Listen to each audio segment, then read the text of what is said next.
Does Monday at the office feel like a storm? Not with Microsoft Copilot. That feeling when Copilot gets everyone up to speed instantly?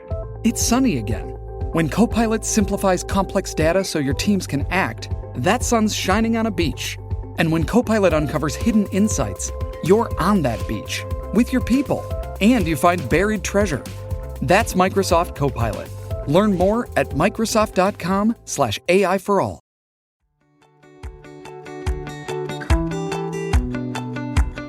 Welcome back to another episode on Anxiety Doesn't Own Me podcast. My name is Emmanuel Isaacson, and I'm an anxiety coach who helps people to overcome and heal their anxiety naturally. Today's episode is going to be a little different than what we're used to because today I have brought over a guest. His name is Paul, and he's someone who struggles with anxiety, and I wanted him to share his experience with you guys so that you guys can see other people that are struggling with anxiety and hear from them so that you guys don't feel alone and that you understand, like, hey, I'm not the only one that's struggling with this. There are other people out there, and that helps us to feel part of something, part of a community, and it helps us not feel insane because there are other people that are struggling with this. So with that being said, I want to introduce Paul. Paul, welcome to the podcast. Share with the audience, share with us a little bit what you are experiencing, what you are going through, why you have anxiety, and what you have been doing to try to calm down your anxiety. Hey guys, how's it going? Thank you very much, Emmanuel, for having me on your podcast. This really means a lot. I started listening to him a couple months back just to try to get another outlet to help with my my panic and anxiety. And he's been a really great guy. To give you guys a rundown of myself, 27, been in California most of my life. I've lived here permanently, but traveled for training to a few different states and for some stuff in Australia, in the military, and living by myself. Work full time. And I have like friends and support groups and church and all that good jazz and family and stuff I'll see, whatnot. And I think it's really just that point in my life. Everyone, man and woman, will have that turning point in their life where things just change. It seems like it's a normal thing that's going on, whether it's existentialism or just anxiety through genetics, whatever the case may be. And it's been a rough road. I have done a few things I will share with you guys to help myself out that can help you guys. And, one thing won't solve the whole puzzle. A few things won't solve the whole puzzle. It just takes repetitive behavior and over a period of time and going to the right people, a combination of like therapy plus like meds if you want to seek those. And the whole laundry list of things, exercise, good food, yoga, all that good stuff. We'll get into that. Yeah. So tell us a little bit about what you have been struggling with. What's have been very difficult for you? Yeah. So exactly what it was. Luckily, they've gone down a lot, but panic attacks was the first thing that struck me. The only anxiety period I had previously was a couple of years back. My mom was going through cancer, which she's, overcome gratefully. And that was just, I was in some trouble with work too at the same time. So it was just a combination of stress that caused anxiety, and stress itself will compound anxiety, anger, a whole list of things. And for some reason this time it was unexplainable. Just because I, keep everything in my life in order. I make sure to have funds saved up, go to church, like fitness, keep track of my meds and stuff like that. So it didn't really make any sense to me why any of this was happening. The very first panic attack I got, we were on our way up to Shacktoberfest in Long Beach for Halloween. And out of nowhere, out of the blue, my friend's driving us down the road. And all of a sudden, it's like I get drunk and out of nowhere. It gets really hard to breathe. My skin starts turning red. And you get like delusional, like your vision starts to change. You can't, you can only interpret half of what people are saying to you. I didn't know what it was. I almost had him pull over the side of the road to go to the emergency room because I was getting scared. I toughed it out for a little bit, and then everything went back to normal within like 20 minutes. My first panic attack, that was my biggest fear though. This, with all 27 years on earth, this was the scariest night of my life. With everything I've ever been through, I was never as scared as this night. It was the very beginning of November of 2023. I was on this like group WhatsApp call, and I asked the dude like, yo, is your camera shaking back and forth? And he's like, no, it's not. You're just being paranoid, I guess. And I start like checking my pulse. I really look up a YouTube video of like the doctors. You probably see them, those two doctors.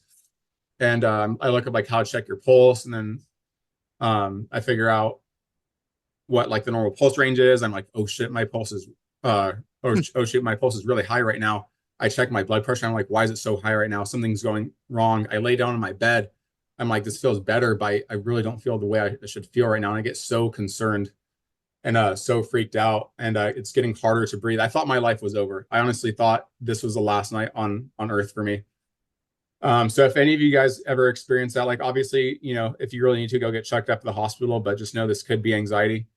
And I walked down to like the center room, and they call like the duty driver for me, and it was a long wait. It was like a 20-30 minute wait just to go to the hospital. Then they drive me to the hospital, which is another like 25 minutes. And we get in there, they hook me up to like the EKG machine, check my vitals and all that. My vitals were fine. EKG was totally fine. And that's when they diagnosed me with a panic attack. I immediately go to my primary care doctor within the next couple of days, talk to him about it. And he's like, yeah, man, you have anxiety. Like, you need to stop doing this, yada, yada. They prescribed me hydroxyzine on an as needed basis. And my primary care was saying to take it, you know, like 9 pills a day, which one will make me drowsy for a couple of days. So I just do hydroxyzine on an as needed basis. If I do start to experience panic, which the hydroxyzine has stopped panic attacks before. Okay, that's good. And yeah, so I was panic attack free for 2 months, up until last week or the week before. And the previous panic attack I had before that, I caught onto it because I could only pay attention to half of what my friend was saying. We were down in San Diego going to like the zoo and playing pool. I'm like, I can't really, he's like, are you okay, man? Like, you seem a little bit off. I'm like, I really can't pay attention to everything that's going on. And he's like, it sounds like a road to a panic attack. So I pop a hydroxyzine, and then within a half hour, I'm totally cool beans. After that, have some boba, play pool. I'm all good. In this most recent one, what I did to make it end sooner, I knew what was going on. My pulse was at like 101, right? 105. I instantly like grab ice from the freezer, hold on to the ice, take a hydroxyzine, and practice my deep breathing that I've done through deep breathing meditation. That's good. And it was gone within like 10 minutes. I was still so scared that I called 911. Like there was like 12 firefighters that showed up to my place. Wow. It was a Sunday though, so I think it was just like a bunch of guys who didn't have anything going on, you know? So yeah, but for any of you guys listening, if you do have anxiety right now, the easiest way to start is look at what you can remove from your life. Like I know a lot of us can remove caffeine, even if you could just take it down to, you know, 1 cup or 2 cups a day. If you do drink caffeine, take L-theanine with it because it's supposed to counteract the jitteriness you get from caffeine. Mm-hmm. You know, bedtime protocol, melatonin, magnesium glycinate, specifically glycinate because it calms the muscles down. And sleep is a huge thing too. One thing I actually had to learn with my therapist is even if you have A, B, and C to do tonight, you have it quote unquote to do tonight, but your health is the most important thing. And really think about it.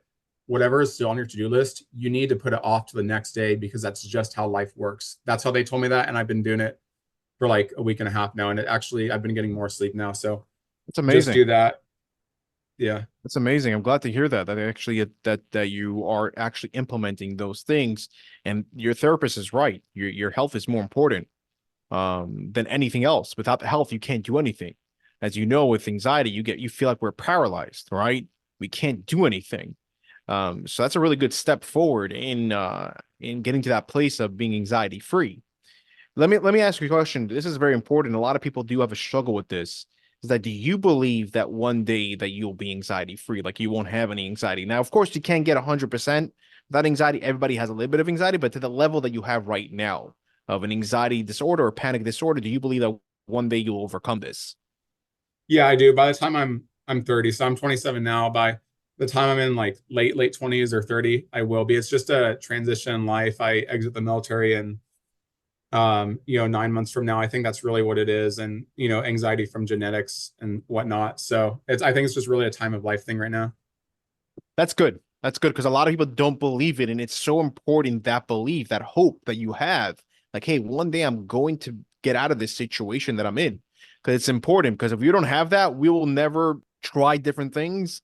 And like you said, the most important thing, and this is why I believe a lot of people have a hard time with overcoming anxiety, is because we try to do so many different things and it doesn't help. So we kind of get demotivated and like, okay, so this is the way I'm going to be. And like you said before, we need to have the right treatment, the right way in overcoming. And that's so important. How long have you been struggling with this thing for?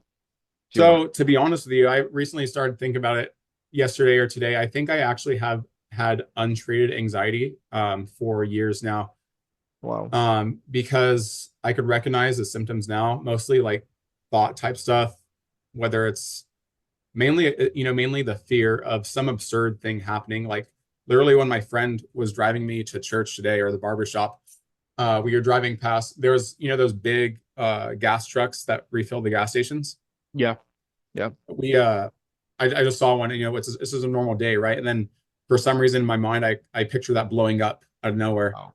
Yeah. Wow. So just that, it was only for a split second. And I have those kind of things like kind of frequently. And even last night when I was going to bed, for some reason, there was this voice in my head, like as I'm falling asleep, there's someone like climbing a mountain or something, some random person. And someone else was saying his heart was beating so fast that it exploded. And it's just this complete random nonsense. And yeah, so to answer your question, it's been compounded over a few years and it's gone unnoticed. And it's really because, America itself does not pay a lot of attention to mental health. True. That's a major problem that a lot of people not aware about this. Like you said beforehand, and I also had the same thing before I actually had an anxiety disorder. I came to realize once I did have one that I did have anxiety in the past, and it was just compounded. It was just over and for years and years and years that the body can only take so much, right? It can only take so much, the nervous system that we have, that eventually it's going to go haywire, right? It's going to go haywire, and we're going to feel weird. I'm like, why can I not stop this? Why am I feeling this all the time? It makes no sense. Like beforehand, I know some people that have a panic attack. I never had a panic attack before I was 20 years old, but like after that, they felt fine. And the reason is because from the sympathetic nervous system experiencing worry, stress, and pressure from years on end, anxiety from years on end, that it no longer can contain the anxiety. Because that's the filter, really. That's the thing that filters out and stops it and activates it. So from years and years and years, just like you and me, and I think majority of the people, that's the reason why. And I can guarantee there was a certain point, like you said, you went to a party or something, you were driving somewhere, and all of a sudden you start having a panic attack. Is that what it is? Yeah, I was in the back of the vehicle, and they were driving up there, and out of nowhere, out of the blue, yeah, I was having a panic attack. I was starting to wonder if it was from like, did I cook my chicken all the way that I did? Was it from like a vitamin B shot that I got, or like a medicine shot, something like that? So yeah, and I can guarantee you thought that was like, okay, that's the reason why. Yeah, exactly. Yeah. So that happened with me. I used to smoke a lot of marijuana, a lot of weed, and I thought that's the reason why. But it was just the trigger that brought me to have an anxiety disorder. Can you share with the audience what kind of things that you implement? I know you've touched a little about in the beginning, but what kind of things that you have implemented to calm down your anxiety? So whenever you do feel anxious, what do you do? So I know the one that will work instantly, and with anxiety strugglers or just humans in general, they don't always do the thing that they know works. It's just a human behavior, stretching, like any yoga or stretching, because it's impossible to not be calm while you're stretching yourself out. So try that. You can actually get a vagus nerve stimulator from Pulsetto. It works pretty good, actually. It's not the cure-all, but it's a device you wear around your neck, and I've noticed improvement with that. Mindfulness, so simply meditating for 5 minutes plus, that works for me. Close your eyes, breathing. Cold showers actually can instantly raise your mental health. I'll do a 2-minute cold shower. I can walk outside and be in the sunlight, and I instantly feel my mental health raise up. So there's that sort of stuff. Cold plunges at the beach, just in the beach water. But if you don't have a beach near you, then soothing music can help for sure. Find your like favorite artist who's like pretty soothing, listen to them. That can help out. Calling a family member, that can help as well. I'm trying to think of what else. Sensory techniques such as holding cold ice or putting hot pepper on your tongue, that can help. So Good. Now, I also want to add some stuff that people can, because what you said right now is amazing. And I know one of my clients that I coach, he actually does the ice baths. And this guy wakes up like at 5:30 in the morning, and he lives in Colorado, and he literally outside in the ice bath. I'm like, okay, I don't think most people are going to do that, but like it actually does help. It helps sound, and I've done research about it, and I've seen the reason why is because the inflammation in the body reduces the inflammation. That's what it is. So inflammation in general can make you feel more anxious and also depressed. So whenever you're doing that, it really helps out. I didn't know that. And I'm gonna add something that you said about the stretches, by the way. I actually heard this doctor, I forgot his name, and it was yesterday. I saw this video. He was talking about the older you get, the more your body gets stiffer, right? It just gets stiff. So he says he's like, if I was 30 years old, this is what I would do. Every single day, I would do stretches every single day. And he's like, you're going to see, just do 5 minutes a day. It doesn't have to be a 30-minute thing, just 5 minutes, stretch out your body. And that's going to help you in the future. So I did that today in the morning. I implemented it in my morning routine. And I'm telling you, Paul, like you said, I felt amazing. I was like, wow, I feel really calm over here. I feel really great. I feel open. I feel more relaxed. And I've never done that before in the morning, never. And I really liked the way I felt. It was amazing. And also, like, if people do have a hard time, they can take a natural remedy. Like I created the CBD. It's called a Calm Me CBD. It's in my website, and I also link it down below. And recently, this guy that in my community, and he told me, he's like, he used to drink a lot, and he used to be very depressed, and he had a lot of anxiety. He would not want to work, do nothing all day. And I gave him a bottle of the CBD. And he texted me like 2 days later. He's like, Emmanuel, like I'm working. I'm actually going out. I actually stopped drinking. And then a week later, he's like, Emmanuel, I'm sleeping. I'm doing much, much better. It's like my anxiety has completely reduced. It kind of completely diminished. And it's like, even my depression, he's like, I don't drink anymore. I don't touch it anymore. It's like, I'm actually working, be more productive. So if you're interested in that as well, that also can help. And also, by the way, Paul, you can do some grounding techniques. I don't know if you've ever done that before. Grounding techniques. Yeah, like you stand at the beach and stare off into like the mountains ahead of you, or I think even cold showers itself is grounding. But we go ahead and go over whatever you have. So they call a 5, 4, 3, 2, 1 grounding technique. It's the 5 senses: your eyes, 5 things that you can see, 4 things that you can physically feel in your body, 3 things that you can hear, 2 things that you can smell, and 1 thing that you can taste. Okay. And that literally brings you back to reality. Because if you realize, we're in our mind most of the time when we have anxiety, right? So whenever we're thinking over here, we want to get back to reality, what's happening with us, around us, and try to be in the moment. So whenever we are in the moment, that's very hard to do, to be in the moment all the time. It's literally impossible, but it literally helps out to calm down the anxiety, because anxiety is future-based. We're always thinking about, hey, what's going to happen? Maybe I'm going to have a panic attack. Maybe I'm going to have an anxiety attack. I don't want to go to that place. Let's avoid it, right? So we are being controlled about the future because we're predicting the future in a very negative way. And we're not even realizing, hey, listen, this is the imagination creating that reality. But the truth is right now, I'm just talking to Paul, and Paul's talking to Emmanuel. That's what it is. That's what's happening. You're thinking about, later on tonight, what do you have to do later on tonight, right? And that's what you're thinking about. Like, I'm thinking about, okay, now I have a session coming up. I have this coming up, but that's just future. Who knows what's going to happen? Right now, this is what we have. Yeah. Which is amazing. It's an amazing kind of concept. And I learned it when I first experienced anxiety. I never did.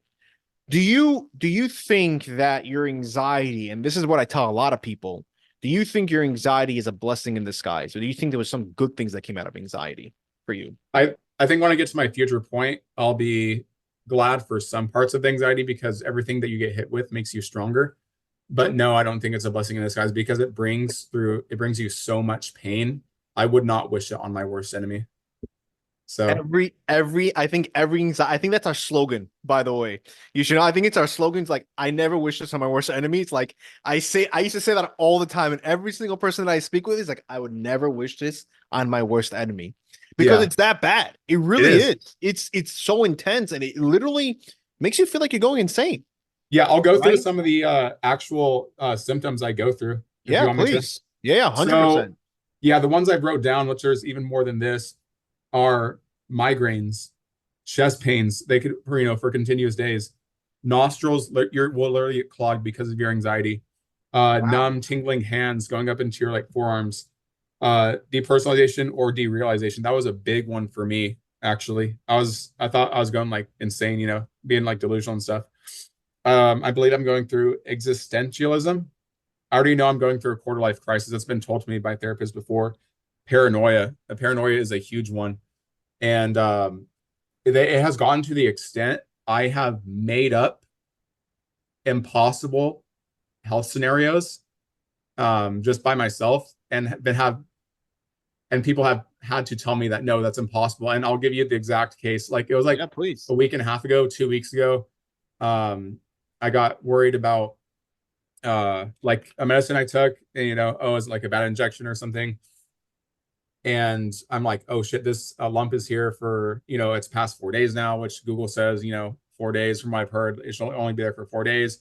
I go in, I'm like, they have to check me out, the nurses and everything, the site of where it was. Blood pressure was good. They did EKG, that was perfect. A whole like heart and X-ray there, which came out good and whatnot.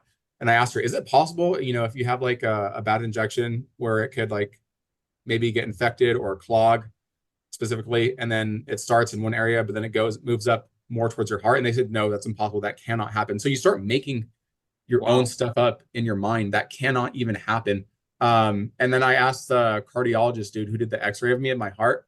I'm like, one thing I've been wondering about is, can there be any instances like exercise or sexual intercourse where your heart rate goes up, which obviously goes back down naturally, but could you get like just unlucky and your heart rate just keeps going up and you're screwed? And he's like, no, that's impossible. So you start imagining things that are impossible to happen. So Do you understand why that happens? you probably get in your own mind too much is probably what it is. And the guy was telling me, the dude who did an x-ray on me, he was like, I guarantee you, if you're out in the woods hunting a deer for dinner right now and you didn't have anything else to eat, you would not have room to be feeling any chest pain. Your mind would not be there. He's like, you need to find something to totally wrap your mind in. Yeah, our mind can be our biggest enemy. It literally can. But it's the anxiety telling you, like, because the anxiety, its job is just to protect you. That's what it is. And your fear is your health. So you just want to Yeah. make sure that you're okay. And the anxiety will take it to like the most ridiculous extent. It doesn't matter what it is. Like, Paul, we got to make sure we're okay over here. Make sure, ask the question, because you never know. It may happen. Right. So then, because anxiety wants to protect you, because that's its job, which is a good thing. We want it to protect us. We need that. But we need to talk back to the anxiety and say, hey, listen, anxiety, I hear what you're saying. It wants to be heard. It wants to be validated because it's part of our emotions. And like, you know what, anxiety, I hear what you're saying. I understand what you're saying, but it's impossible. And this is the reason why. So I appreciate you protecting me, but I don't need it anymore. I can protect myself. But if you want to continue now more with your symptoms that you explained, I really like the nostrils, the clogged nostrils. I never knew that, by the way. That I never knew. Yeah, I knew that because yesterday I was eating pho with my friend after we got done with the shooting range, and my nostrils is getting like they're getting stuffier for some reason, and just randomly in the restaurant out of nowhere, my vision starts to change and like as if like the room is shrinking. It feels like the room's shrinking. And then afterwards, like after I get back home or we're just on the road back home, I was not feeling as anxious and it was easier to breathe through my nose. So Wow. that can happen too. Actually, exercise can induce panic itself because on Christmas Eve, I went for like a 20-minute run, just something quick before I saw family. And it was like a half hour after my run finished. And I noticed my heart rate was still really high. They had to come check me out. And then on Friday, this past Friday, there was like this tug of war competition. And I did like 2 rounds of the tug of war, it was really intense. We were like doing it so we could get a day off work and like win the title and stuff. And after the second round, it felt like the life was sucked out of me. And it felt like my vision changed. I was contemplating just laying on the ground. I was like checking my own pulse. Someone had to come out and ask if I was stressed out or whatnot. And then I like walked back down the hill. I told my friend I drove there. I just got to take a minute before we like start driving in. Then I check my own pulse again before I start driving to make sure it's within normal range. So it's very common, by the way, for the exercise. I get a lot of questions about that. This exercise can make me feel more anxious, and because they feel that way. And I remember I used to feel that way, and I never understood why. I'm like, I'm trying to be more, I'm trying to be healthier, like I'm trying to move my body, trying to get exercise in and everything, but it could make you feel anxious. And I always tell people, like, do calisthenics, do something like, like not so intense. yeah. Also, something that can make you feel like good, but don't overdo it. I always tell people, Yeah. like, don't overdo it, so that way you can feel much better. Do you Yeah, have it's any other induced migraines symptoms? for me before Yeah. too. Migraines? Yes, induced migraines before. So just take it easy for now. Just do something simple like walking or jogging or calisthenics, and then it'll get better with time. Yep. True. You have any other symptoms that you experience?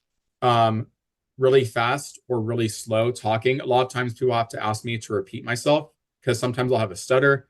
And then when I was in Australia, the only anxiety symptom I had was just really fast speech. And I didn't even think I had anxiety when I was over there, but looking back on it, now I do. And I can just realize I've had anxiety untreated for at least a few years now. I was talking to my mom on the phone, and when I was a child, like high school and previous time frame, I literally never had any anxiety, and that time of life felt so amazing. I would give up anything. I'd do anything to be able to have that mental peace of mind back. So A little exercise that you can do is that this is what I do with a lot of my clients with a subconscious exercise that I do is that picture yourself in your happy place. When you picture yourself and it can be something in the future or in the past, whatever it is, and just picturing yourself not having anxiety, how amazing and how you actually are. Because that opens up the mind to the possibility of, okay, you know what? It happened in the past, or that, you know what? It can happen in the future. And the mind, by the way, it's amazing. I'm in love with the mind. It's crazy that it can't tell the difference between actually the reality and the if it's actually happening or not. So whenever we picture ourselves being anxiety free and picturing ourselves how that is, or our happy place, that's the way we are going to feel. okay. That's the amazing part. So every time, whenever someone feels anxious about a future event, I'm just thinking, okay, instead of thinking about the negative that's going to happen in the future, think about you being in that place and all the good things and you not experiencing anxiety. So that way you actually feel much calmer, and you actually will go to that place. You won't avoid it anymore. I wanted to ask this, and this is something I ask a lot of people, is that what do you think is the reason why you have anxiety? It's probably a few things compounded to make anxiety. And I figured out through with the help of therapists, there are a couple root issues, like low self-esteem, low self-confidence.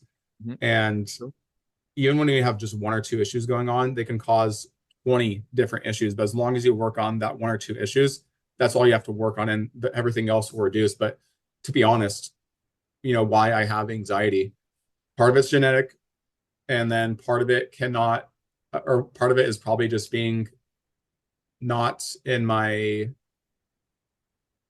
I guess, the place I want to be, right? Like I've re-enlisted in the military. It was my own choice and stuff like that. And, parts of it is beneficial, parts of it literally cause stress and anxiety. So I think the main thing is just not being in the ideal zone, I guess you would say, right?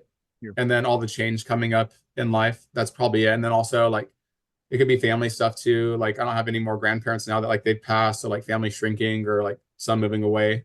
That could be it too. But probably just a blend of like career, genetics, and like time frame coming up. So I'll tell you from my own experience and people that I've dealt with, and also the research that I've done, is that and this is like years ago, whenever I try to figure out what was the issue, why people have anxiety. I wanted to know why.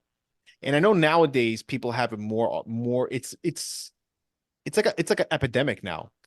So many people have it, and I'm like, what is going on? And It is, yeah.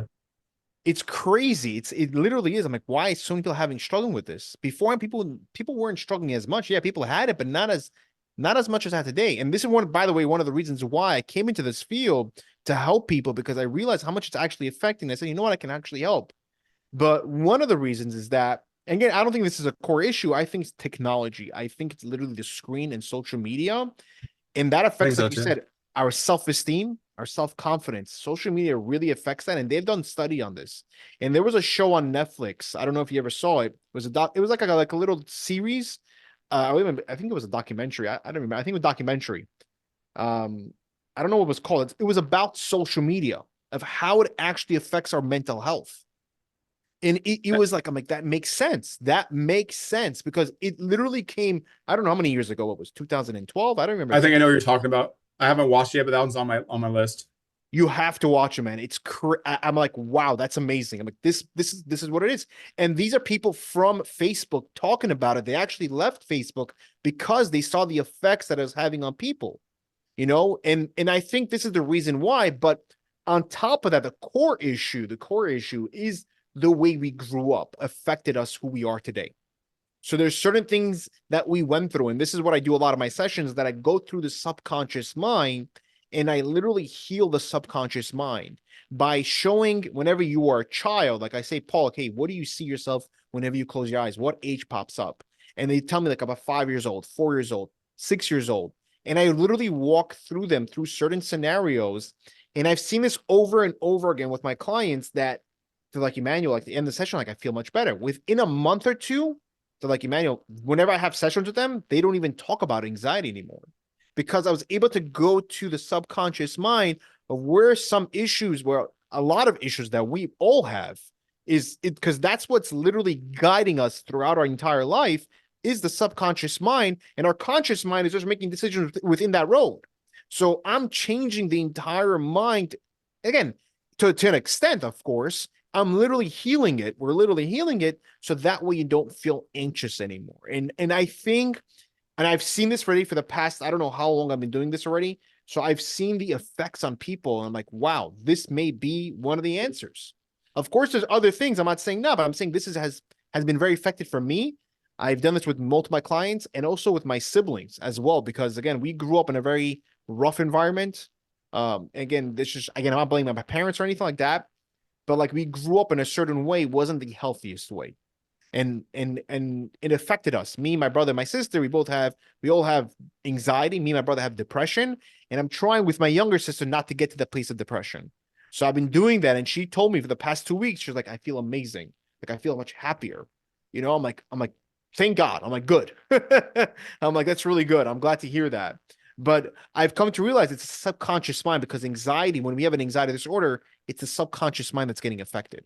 That is controlling us, because you can be at home or you can be somewhere safe, you know, and you're feeling anxious for some reason, and it doesn't make any sense. And I've come to realize that it's from the subconscious mind, and I have to do more research about it, but I've done the research, and I've seen that it actually has an effect on somebody. But I want to end off the episode over here, and I want to say thank you, by the way, for your service. By the way, I really do appreciate it, and it's not an easy. Yeah, thank you for having me on. Military, and I think you're really brave and very tough, Paul, because you are in the military and dealing with anxiety, which is not an easy thing. Not at all, right? No, it's not. So that just shows how tough you actually are and how strong you actually are as a human being.